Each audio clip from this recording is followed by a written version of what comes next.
ओम श्री विष्णुवे नमः। ओम गुम गुरुवे नमः।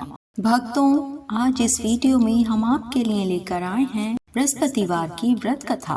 अगर आप बृहस्पतिवार का व्रत करते हैं तो कथा अवश्य पढ़ें या सुनें। इससे व्रत का पूर्ण फल प्राप्त होता है। कहते हैं व्रत कथा सुनने से व्रत पूर्ण माना जाता है और व्रत कथा ना सुनने से व्रत अधूरा माना जाता है। लेकिन इस बात का ध्यान रखें, अगर आप कथा सुन रहे हैं तो पूरी सुनिए। आधी कथा सुनने से आप पाप के भागी बनते हैं। तो आइए देर न करते हुए कथा प्रारंभ करते हैं। बोलिए गुरु भगवान की जय, विष्णु भगवान की जय, लक्ष्मी माता की जय, बृहस्पति भगवान की जय। प्राचीन समय की बात है। भारत में एक राजा राज्य करता था। बड़ा प्रतापी तथा दानी था। वह नित्य प्रति मंदिर में भगवान के दर्शन करने जाता था। वह ब्राह्मण और गुरु की सेवा भी किया करता था। उसके द्वार से कोई भी याचक निराश होकर खाली हाथ नहीं लौटता था। वह प्रत्येक गुरुवार को व्रत करता एवं पूजन करता था। हर दिन गरीबों की सहायता करता था। परंतु ये सब बातें उसकी रानी को अच्छी नहीं लगती थीं। वह न व्रत करती थी, वह राजा को भी ऐसा करने को मना किया करती थी। एक समय की बात है कि राजा शिकार खेलने वन को चले गए। घर पर रानी और दासी थीं। उस समय गुरु बृहस्पति साधु का रूप धारण कर राजा के दरवाजे पर भिक्षा मांगने आए। साधु ने रानी से भिक्षा मांगी तो वे कहने लगी, हे साधु महाराज, मैं तो इस दान पुण्य से तंग आ गई हूँ। इस काम के लिए तो मेरे पतिदेव ही बहुत हैं। अब आप ऐसी कृपा करें कि सारा धन नष्ट हो जाए तथा मैं आराम से रह सकूं। साधु रूपी बृहस्पति देव ने कहा, हे देवी, तुम बड़ी विचित्र हो। संतान और धन से कोई भी दुखी नहीं होता है, इसको सभी चाहते हैं। पापी भी पुत्र और धन की इच्छा करता है। अगर तुम्हारे पास धन अधिक है तो भूखे मनुष्यों को भोजन कराओ, प्याऊ लगवाओ, ब्राह्मणों को दान दो, धर्मशालाएं बनवाओ, कुआं, तालाब, बावड़ी, बाग बगीचे आदि का निर्माण कराओ तथा निर्धनों की कुमारी कन्याओं का विवाह कराओ। साथ ही यज्ञ आदि करो। इस प्रकार के कर्मों से आपके कुल का एवं आपका नाम लोक परलोक में भी सार्थक होगा एवं तुम्हें भी स्वर्ग की प्राप्ति होगी। परंतु रानी साधु की इन बातों से खुश नहीं हुई। उसने कहा, हे साधु महाराज, मुझे ऐसे धन की आवश्यकता नहीं जिसको मैं अन्य लोगों को दान देती फिरूं तथा जिसको रखने और संभालने में ही मेरा सारा समय नष्ट हो जाए। साधु ने कहा, हे देवी, यदि तुम्हारी ऐसी ही इच्छा है तो जैसा मैं तुम्हें बताता हूँ तुम वैसा ही करना। बृहस्पतिवार के दिन घर आंगन को गोबर से लीपना, अपने केशों को पीली मिट्टी से धोना, केशों को धोते समय स्नान करना, राजा से कहना वह हजामत करवाए, भोजन में मांस मदिरा खाना, कपड़े धोबी के यहाँ धुलने देना। इस तरह 7 बृहस्पतिवार करने से तुम्हारा सब धन नष्ट हो जाएगा। ये कहकर साधु महाराज रूपी बृहस्पति देव अंतर ध्यान हो गए। रानी ने साधु के कहने के अनुसार 7 बृहस्पतिवार तक वैसा ही करने का विचार किया। साधु के बताए अनुसार कार्य करते हुए केवल 3 बृहस्पतिवार ही बीते थे कि उनकी समस्त धन संपत्ति नष्ट हो गई। भोजन के लिए भी दोनों समय परिवार तरसने लगा तथा सांसारिक भोगों से भी दुखी रहने लगा। तब राजा रानी से कहने लगा कि हे रानी, तुम यहाँ पर रहो, मैं दूसरे देश को जाता हूँ, क्योंकि यहाँ पर मुझे सभी मनुष्य जानते हैं। इससे मैं यहाँ पर कोई काम नहीं कर सकता। मैं अब परदेश जा रहा हूँ, वहाँ कोई काम धंधा करूंगा, शायद हमारे भाग्य बदल जाएं। ऐसा कहकर राजा परदेश चला गया। वह वहाँ जंगल से लकड़ी काट कर लाता और शहर में बेचता। इस तरह वह अपना जीवन व्यतीत करने लगा। इधर राजा के बिना रानी और दासियां दुखी रहने लगी। किसी दिन भोजन मिलता और किसी दिन जल पीकर ही रह जाती। एक समय रानी और दासियों को 7 दिन बिना भोजन के व्यतीत करने पड़े तो रानी ने अपनी दासी से कहा, हे दासी, यहाँ पास ही के नगर में मेरी बहन रहती है, वह बड़ी धनवान है। तू उसके पास जा और वहाँ से 5 से बेजर मांग कर ले आ, जिससे कुछ समय के लिए गुजारा हो जाएगा। दासी रानी की बहन के पास गई। रानी की बहन उस समय पूजा कर रही थी। बृहस्पतिवार का दिन था। दासी ने रानी की बहन से कहा, हे रानी, मुझे आपके पास आपकी बहन ने भेजा है, मुझे 5 सिर बेजर दे दो। दासी ने ये बात अनेक बार कही, परंतु रानी की बहन ने कोई उत्तर नहीं दिया, क्योंकि वह उस समय बृहस्पतिवार की कथा सुन रही थी। जब दासी को रानी की बहन से कोई उत्तर नहीं मिला तो वह बहुत दुखी हुई। उसे क्रोध भी आया। वह लौटकर रानी से बोली, हे रानी, आपकी बहन बहुत ही घमंडी है, वह छोटे लोगों से बात भी नहीं करती। मैंने उससे कहा तो उसने कोई उत्तर नहीं दिया। मैं वापस चली आई। रानी बोली, हे दासी, इसमें उसका कोई दोष नहीं है। जब बुरे दिन आते हैं तब कोई सहारा नहीं देता। अच्छे बुरे का पता विपत्ति में ही लगता है। जो ईश्वर की इच्छा होगी वही होगा। ये सब हमारे भाग्य का दोष है।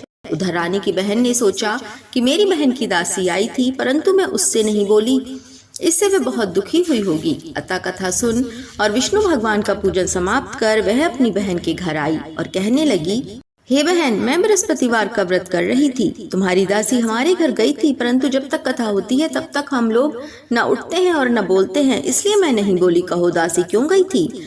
रानी बोली, बहन हमारे घर अनाज नहीं था। वैसे तुमसे कोई बात छिपी नहीं है, इस कारण मैंने दासी को तुम्हारे पास 5 सिर बेजल लेने के लिए भेजा था। रानी की बहन बोली, बहन देखो, बृहस्पति भगवान सबकी मनोकामना पूर्ण करते हैं। देखो शायद तुम्हारे घर में ही अनाज रखा हो। ये सुनकर दासी घर के अंदर गई तो वहां उसे एक घड़ा बेजर का बरा मिल गया। उसे बड़ी हैरानी हुई क्योंकि उसने एक एक बर्तन देख लिया था। उसने बाहर आकर रानी को बताया। दासी अपनी रानी से कहने लगी, हे रानी देखो, वैसे हमको जब अन्न नहीं मिलता तो हम रोज ही व्रत करते हैं। अगर इनसे व्रत की विधि और कथा पूछ ली जाए तो उसे हम भी कर लिया करेंगे। दासी के कहने पर रानी ने अपनी बहन से बृहस्पतिवार के व्रत के बारे में पूछा। उसकी बहन ने बताया, हे रानी बहन, बृहस्पतिवार को सूर्योदय से पूर्व उठकर स्नान करके बृहस्पतिवार का व्रत करना चाहिए, लेकिन उस दिन सिर नहीं धोना चाहिए। बृहस्पतिवार के व्रत में चने की दाल और मुनक्कों से विष्णु भगवान का केले के वृक्ष की जड़ में पूजन करें तथा दीपक जलाएं। उस दिन एक ही समय भोजन करें। भोजन पीले खाद्य पदार्थ का करें तथा कथा सुनें। इस प्रकार करने से गुरु भगवान प्रसन्न होते हैं, अन्न धन और पुत्र देते हैं। इस तरह व्रत की विधि बताकर रानी की बहन अपने घर लौट गई। रानी और दासी दोनों ने निश्चय किया कि वे बृहस्पति देव भगवान का पूजन जरूर करेंगी। 7 दिन बाद जब बृहस्पतिवार आया तो दोनों ने व्रत रखा। घुड़साल में जाकर चना और गुड़ बीन लाई तथा उसकी दाल से केले की जड़ में भगवान विष्णु का पूजन किया। अब भोजन कहाँ से आए? दोनों बड़ी दुखी हुई, परंतु उन्होंने व्रत किया था, इस कारण बृहस्पति देव भगवान प्रसन्न थे। वे एक साधारण व्यक्ति के रूप में 2 थालों में सुंदर पीला भोजन लेकर आए और दासी को देकर बोले, हे दासी, ये भोजन तुम्हारे और रानी के लिए है, तुम दोनों ही इसे ग्रहण करना। दासी भोजन पाकर बड़ी प्रसन्न हुई और रानी से बोली, रानी जी भोजन कर लो। रानी को भोजन आने के बारे में कुछ भी पता नहीं था, इसलिए वह दासी से बोली, जा तू ही भोजन कर, क्योंकि तू हमारी व्यर्थ में हंसी उड़ाती है। दासी बोली, एक व्यक्ति अभी भोजन दे गया है। रानी कहने लगी, वह भोजन तेरे लिए ही देकर गया है, इसलिए तू ही भोजन कर। दासी ने कहा, नहीं रानी, वह व्यक्ति हम दोनों के लिए ही 2 थालों में सुंदर भोजन देकर गया है, इसलिए मैं और आप दोनों ही साथ साथ भोजन करेंगी। फिर दोनों ने गुरु भगवान को धन्यवाद और नमस्कार कर भोजन प्रारंभ किया। उसके बाद से वे प्रत्येक बृहस्पतिवार को गुरु भगवान का व्रत और पूजन करने लगी। बृहस्पति भगवान की कृपा से उनके पास बहुत धन हो गया, परंतु रानी फिर पहले की तरह से आलस्य करने लगी। तब दासी बोली, देखो रानी, तुम पहले भी इस प्रकार आलस्य करती थी, तुम्हें धन के रखने में कष्ट होता था, इस कारण सभी धन नष्ट हो गया। अब गुरु भगवान की कृपा से धन मिला है तो फिर तुम्हें आलस्य होता है। बड़ी मुसीबतों के बाद हमने ये धन पाया है, इसलिए हमें दान पुण्य करना चाहिए। तुम भूखे मनुष्यों को भोजन कराओ, प्याऊ लगवाओ, ब्राह्मणों को दान दो, कुआं तालाब बावड़ी आदि का निर्माण करवाओ, मंदिर पाठशाला बनवाकर दान दो, कुंवारी कन्याओं का विवाह करवाओ, धन को शुभ कार्यों में खर्च करो, जिससे तुम्हारे कुल का यश बढ़े तथा स्वर्ग प्राप्त हो और पितृ प्रसन्न हो। दासी की बात मानकर रानी ने इसी प्रकार के सत्कर्म करने प्रारंभ कर दिए, जिससे उनका बहुत यश फैलने लगा। एक दिन रानी और दासी आपस में विचार करने लगी कि ना जाने राजा किस दशा में होंगे, उनकी कोई खोज खबर नहीं है। गुरु भगवान से उन्होंने प्रार्थना की और भगवान ने रात्रि में राजा को सपने में कहा, हे राजा उठ, तेरी रानी तुझको याद करती है, अब अपने देश को लौट जा।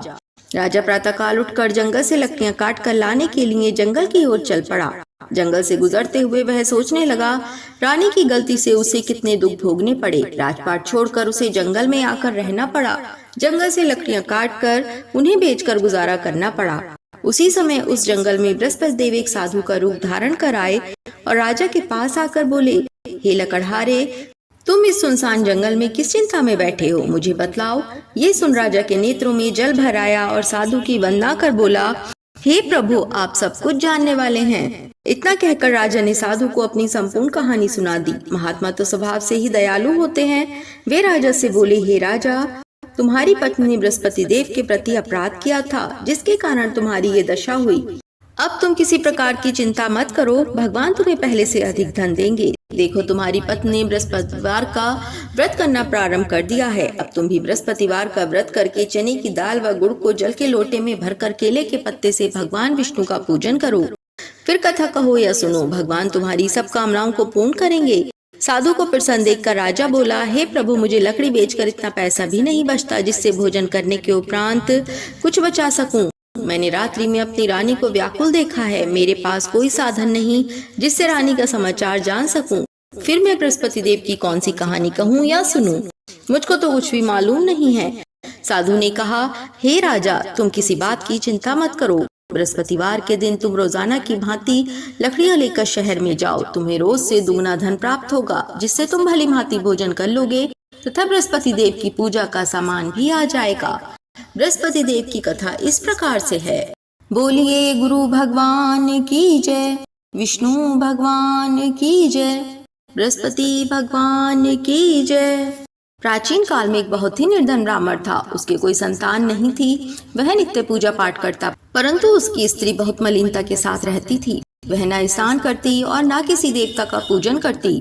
प्रातः काल उठते ही सर्वप्रथम भोजन करती, बाद में कोई अन्य कार्य करती। इस कारण ब्राह्मण देवता बहुत दुखी रहते थे।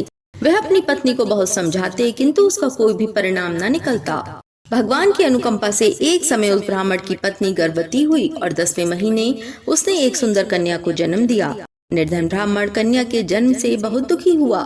धीरे धीरे ब्राह्मण की कन्या बड़ी होने लगी। बचपन से ही उस कन्या की रुचि भगवान विष्णु की पूजा में थी। वह प्रातः उठते ही स्नान आदि करके भगवान विष्णु की पूजा करने मंदिर में जाती थी। बृहस्पतिवार को व्रत करके विधिवत पूजा पाठ करती थी। पूजा पाठ के बाद वह पढ़ने के लिए पाठशाला में जाती थी। घर से चलते हुए वह मुट्ठी भर जौ साथ लेकर जाती और पाठशाला के रास्ते में थोड़े थोड़े जौ गिराती जाती थी। जब वह पाठशाला से घर लौटती तो जौ के वह दाने सोने में बदले हुए मिलते थे। लड़की सभी सोने के दाने बीन लाती थी। एक दिन जब वह सोने के दानों को साफ कर रही थी तो उसकी माँ ने कहा, बेटी, सोने के दाने साफ करने के लिए सोने का सूप भी होना चाहिए। अगले दिन बृहस्पतिवार था। उसने भगवान बृहस्पति देव की पूजा करते हुए प्रार्थना की, हे भगवान, यदि मैंने आपका व्रत विधिवत किया हो तो मुझे सोने का सूप दे दो। भगवान बृहस्पति देव ने उसकी मनोकामना पूरी करने का वचन दिया। पाठशाला से लौटते समय उसे रास्ते में सोने का सूप पड़ा हुआ मिला। घर लौटकर सोने का सूप अपनी माँ को दिखाकर वह सोने के दाने साफ करने लगी। उसी समय नगर का राजकुमार उसके घर के पास से गुजरा। उस सुंदर लड़की को सोने के सूप में जौ साफ करते देख राजकुमार उस पर मोहित हो गया। महल में लौटकर राजकुमार ने राजा से उस लड़की से विवाह करने की इच्छा प्रकट की तो राजा ने ब्राह्मण को महल में बुलाकर राजकुमार से उसकी लड़की के विवाह की बात कही। ब्राह्मण तैयार हो गया। धूमधाम से उस लड़की का विवाह राजकुमार से हो गया। दुल्हन बनकर ब्राह्मण की लड़की महल में चली गई। लड़की के चले जाने से ब्राह्मण फिर निर्धन हो गया। उसे कई कई दिन भोजन भी नहीं मिलता था। बहुत दुखी होकर ब्राह्मण एक दिन अपनी लड़की के पास गया। अपने पिता से निर्धनता का समाचार सुनकर उसने बहुत सा धन देकर पिता को विदा किया। उस दिन से ब्राह्मण के कुछ दिन तो आराम से गुजर गए, लेकिन जल्दी ही फिर भूखों मरने की हालत हो गई। ब्राह्मण अपनी लड़की से धन लेने के लिए फिर महल में पहुंचा। लड़की ने पिता की बुरी हालत देखकर कहा, पिताजी, आखिर आप कब तक मुझसे धन लेकर जीवन यापन करेंगे? आप कोई ऐसा उपाय क्यों नहीं करते जिससे आपका घर धन संपत्ति से भर जाए? ब्राह्मण ने कहा, मैंने तेरी माँ को बहुत समझा लिया, पर उसकी समझ में कुछ भी नहीं आता। उसका फूहड़पन नष्ट हो तो घर की निर्धनता भी दूर हो जाए। तब कुछ सोचकर लड़की ने पिता से कहा, पिताजी, आप कुछ दिनों के लिए माँ को मेरे पास छोड़ जाओ। तब कुछ सोचकर ब्राह्मण पत्नी को लड़की के पास महल में छोड़ आया। लड़की ने अपनी माँ से कहा, माँ, तुम कल प्रातः उठकर स्नान आदि करके भगवान बृहस्पति देव विष्णु जी की पूजा अवश्य करना। पूजा करने से तुम्हारी निर्धनता अवश्य दूर हो जाएगी। लेकिन उसकी माँ ने उसकी कोई बात नहीं मानी। तब क्रोधित होकर लड़की ने अपनी माँ को एक कक्ष में बंद कर दिया। सूर्योदय के समय माँ को उठाकर जबरदस्ती उसे स्नान कराया और फिर मंदिर में ले जाकर भगवान बृहस्पति देव की पूजा कराई। कुछ दिनों तक ऐसा करने से माँ की बुद्धि में परिवर्तन हुआ और वह स्वयं बृहस्पतिवार का व्रत रखने लगी। उसके व्रत रखने से ब्राह्मण के घर में भगवान विष्णु की अनुकंपा से धन की वर्षा होने लगी। दोनों पति पत्नी धन संपत्ति पाकर आनंद पूर्वक जीवन यापन करते हुए विष्णु धाम को चले गए। लकड़हारा बने राजा ने उन साधु से भगवान बृहस्पति देव की ये कथा सुनकर बृहस्पतिवार का व्रत करके भगवान विष्णु की पूजा की। उस दिन से उसके सभी कलेश दूर हो गए। लेकिन अगले बृहस्पतिवार को कामकाज में अधिक व्यस्त रहने के कारण उसने भगवान बृहस्पति देव जी का व्रत नहीं किया। भगवान बृहस्पति देव लकड़हारे से क्रोधित हो गए और उसे भूल की सजा दी। उस दिन नगर के राजा ने नगर में घोषणा करके सबको सूचित किया, प्रत्येक नागरिक मेरे महल में भोजन करने आए। जो नहीं आएगा उसे अपराधी मानकर भारी दंड दिया जाएगा। लकड़हारा बने राजा ने उस नगर के राजा की घोषणा तो सुनी, लेकिन जंगल से लकड़ी काट कर लाने और उन्हें बेचने में देर हो जाने के कारण वह समय पर महल में भोजन करने नहीं जा सका। अतः राजा के सैनिक लकड़हारे को पकड़कर महल में ले गए। राजा ने उसे महल के एक कक्ष में बैठाकर भोजन कराया उस कक्ष में एक खूंटी पर रानी का सोने का हार लटका हुआ था। लकड़हारा अकेला उस कक्ष में भोजन कर रहा था। तभी उसने एक आश्चर्यजनक घटना घटती देखी। देखते ही देखते वह खूंटी हार को निगल गई। थोड़ी देर के बाद राजा ने हार को गायब देखा तो लकड़हारे को कारावास में डलवा दिया। लकड़हारा मन ही मन अपने भाग्य को कोसने लगा। तभी उसे जंगल में मिले साधु का स्मरण हो आया।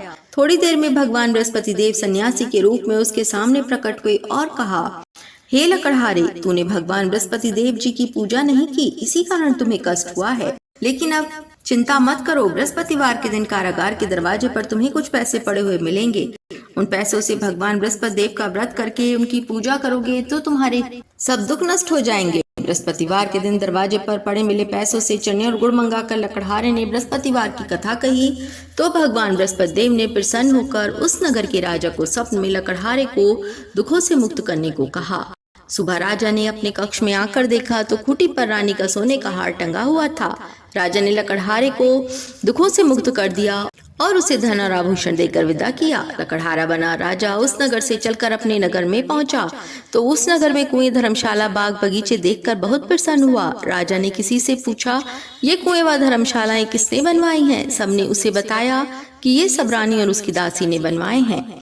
राजा महल में पहुंचा तो रानी ने उसका भव्य स्वागत किया। तब राजा ने निश्चय किया कि सप्ताह में एक बार तो सभी बृहस्पति देव का व्रत तथा पूजन करते हैं, परंतु मैं प्रतिदिन व्रत क्या करूंगा तथा दिन में 3 बार कथा कहा करूंगा। अब राजा हर समय दुशाले में चने की दाल बांधे रहता तथा दिन में 3 बार बृहस्पति देव जी की कथा कहता। कुछ दिनों के बाद राजा को अपनी बहन की याद आई। एक दिन घोड़े पर सवार होकर राजा अपनी बहन से मिलने चल दिया। अभी राजा नगर के बाहर पहुंचा ही था कि उसने कुछ लोगों को एक शव को ले जाते हुए देखा। राजा को स्मरण हो आया कि आज उसने किसी को बृहस्पतिवार की व्रत कथा नहीं सुनाई है। राजा ने उन लोगों को रोककर कहा, भाइयों, आप शव को ले जाने से पहले मुझसे बृहस्पतिवार की कथा सुन लें। लोगों ने राजा पर क्रोधित होते हुए कहा, तुम पागल तो नहीं हो? लेकिन कुछ बड़े बूढ़े लोगों ने कहा, अच्छा भाई, साथ में चलते चलते तुम अपनी कथा भी सुना लो। राजा ने चलते हुए आधी कथा ही सुनाई थी कि शव हिलने लगा। राजा के पूरी कथा सुनाते ही शव उठकर बैठ गया। लोगों ने हैरानी से दांतों तले उंगली दबाई और अगले बृहस्पतिवार से भगवान बृहस्पति देव का व्रत करने व कथा सुनने का निश्चय कर लिया। अब घोड़े पर सवार राजा चलते हुए किसान के पास पहुंचा। किसान अपने खेत में हल चला रहा था। राजा ने कहा, अरे भाई, मुझसे बृहस्पतिवार की कथा सुन लो। किसान झुंझलाकर बोला, अरे भाई, देख नहीं रहे, जितनी देर तक तुम्हारी कथा सुनूंगा उतनी देर में तो पूरे खेत में हल चला लूंगा। राजा निराश होकर चलने लगा। तभी किसान के बैल लड़खड़ाकर जमीन पर जा गिरे। किसान के पेट में भी जोरों का दर्द होने लगा। किसान की पत्नी जब खाना लेकर आई तो उसने किसान से इस बारे में पूछा। किसान ने घुड़सवार की पूरी कहानी सुनाई। किसान की पत्नी दौड़ती हुई राजा के पास पहुंचकर हाथ जोड़कर बोली, भैया, मैं तुम्हारी कथा सुनने को तैयार हूँ। राजा ने उसके साथ खेत पर पहुंचकर बृहस्पतिवार की कथा सुनाई। तभी बैल उठकर खड़े हो गए। किसान के पेट का दर्द भी तुरंत ठीक हो गया। राजा अपनी बहन के घर पहुंचा तो उसकी बहुत अवगत हुई। अगले दिन सुबह उठकर राजा ने देखा घर के सभी लोग भोजन कर रहे हैं। किसी भूखे को बृहस्पतिवार की व्रत कथा सुनाए बिना राजा भोजन नहीं करता था। उसने बहन से कहा, बहन, क्या घर में कोई ऐसा व्यक्ति है जिसने अभी तक भोजन ना किया हो? उसकी बहन बोली, भैया, हमारे घर में तो क्या आपको पूरे नगर में कोई ऐसा व्यक्ति नहीं मिलेगा जिसने सुबह सुबह भोजन नहीं किया हो। तब राजा ने बहन के घर से निकलकर उस नगर में बिना भोजन किए व्यक्ति की तलाश की। एक गडरिये के घर में उसका बेटा बीमार होने के कारण भूखा रह गया था। राजा ने उसको जाकर बृहस्पतिवार की कथा सुनाई। कथा सुनते सुनते गडरिये का बीमार बेटा बिल्कुल ठीक हो गया। सबने राजा की बहुत प्रशंसा की। एक दिन राजा ने अपनी बहन से कहा, बहन, अब हम अपने घर जाना चाहते हैं, तुम भी हमारे साथ चलो, कुछ दिन वहां रहकर लौट आना। राजा की बहन ने अपनी सास से पूछा तो सास ने ताने देते हुए कहा, बहू, मायके जाना हो तो अकेली जाना, मेरे पोतों को नहीं ले जाना, तुम्हारे भाई के कोई संतान नहीं है, कहीं तुम्हारी भाभी मेरे पोतों पर कोई जादू टोना ना कर दे। दूसरे कक्ष में बहन की सास की बातें सुनकर राजा दुखी मन से अकेला ही अपने नगर को लौट गया। रानी ने राजा से कहा, आप तो अपनी बहन को साथ लाने की बात कहकर गए थे, फिर बहन को साथ क्यों नहीं लाए? तब राजा ने दुखी होते हुए कहा, रानी, हम निसंतान हैं, इसलिए कोई हमारे घर आना पसंद नहीं करता। रानी ने राजा को समझाया, हे प्राणनाथ, हमें बृहस्पति देव ने सब कुछ दिया है, अब बृहस्पति देव हमें संतान भी अवश्य देंगे। बृहस्पतिवार को विधिवत व्रत करते हुए राजा रानी ने भगवान बृहस्पति देव से संतान के लिए प्रार्थना की। कुछ दिनों के बाद उन्होंने स्वप्न में दर्शन देते हुए कहा, हे राजन, तेरी मनोकामना अवश्य पूरी होगी। 1 सप्ताह बाद ही रानी गर्भवती हो गई। 10वें महीने रानी ने एक सुंदर पुत्र को जन्म दिया। राजा रानी जीवन पर्यंत बृहस्पतिवार का व्रत करते रहे। उनके घर में धन की वर्षा होती रही। इस तरह आनंद पूर्वक जीवन यापन करते हुए राजा रानी भगवान बृहस्पति देव की अनुकंपा से मोक्ष प्राप्त करके सीधे वैकुंठ धाम पहुंच गए। बृहस्पतिवार को विधिवत व्रत करके जो स्त्री पुरुष भगवान विष्णु की पूजा करते हैं, भगवान उनकी सभी मनोकामनाएं पूरी करते हैं। इति श्री बृहस्पतिवार व्रत कथा। बोलिए गुरु भगवान की जय, विष्णु भगवान की जय, बृहस्पति भगवान की जय। भक्तों, आप विष्णु भगवान की आरती करने के बाद में केले की आरती अवश्य करें।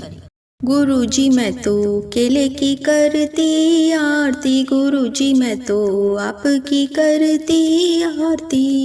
गंगा जाती जल भर लाती, गंगा जाती जल भर लाती, गुरु जी मैं तो आपको ला के चढ़ाती, गुरु जी मैं तो केले की करती आरती, गुरु जी मैं तो आपकी करती आरती।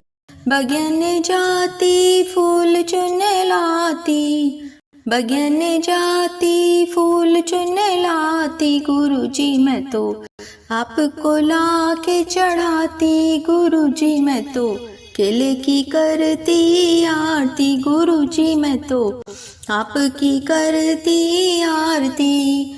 घिस घिस चंदन कटोरी मिलाती, घिस घिस चंदन कटोरी मिलाती, गुरु जी मैं तो आपको तिलक लगाती, गुरु जी मैं तो केले की करती आरती, गुरु जी मैं तो आपकी करती आरती। गुड़ चना कटोरी मिलाती, गुड़ चना कटोरी मिलाती, गुरु जी मैं तो आपको भोग लगाती, गुरु जी मैं तो केले की करती आरती, गुरु जी मैं तो आपकी करती आरती। कन्या गावे घर वर पावे, बालक गावे विद्या पावे, बहुअन गावे दूध पूत पावे, बुढ़ियन गावे स्वर्ग सिधारे, गुरु जी मैं तो केले की करती आरती, गुरु जी मैं तो आपकी करती आरती।